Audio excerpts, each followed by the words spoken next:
Hello mga ka-ITZY, magandang buhay. Ayan, sana'y nasa mabuting kalagayan po tayo ngayon. Ayan guys, ayan, may sipon pa rin tayo. Masama pa rin ang ating pakiramdam, pero tuloy pa rin ang ating panonood sa ating mga sinusundan ng mga palabas ni Kalinga Prab. Ayan. Pausapan muna natin guys kasi marami ang nakakamiss. Namimiss nila yung ITZY at saka maraming nagtataka. Marami din ako nababasa na nagko-comment sa mga live sa mga Kalingap team.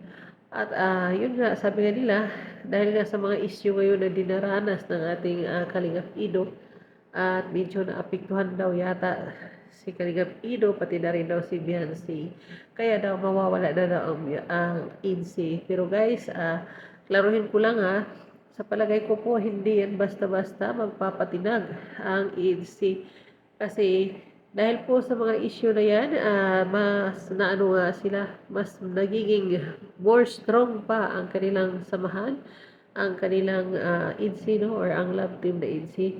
So, wag po nating tapusin ang INSI kasi sa dami-dami naman ng mga suporta, maraming nabibis ang INSI. So, nagkataon lang po na busy po si Beyonce sa pag-aaral at syempre, yung mga issue is nandiyan na yan. Hindi naman yan mawawala, lalo na pasikat na, di ba? Hindi yan mawawala.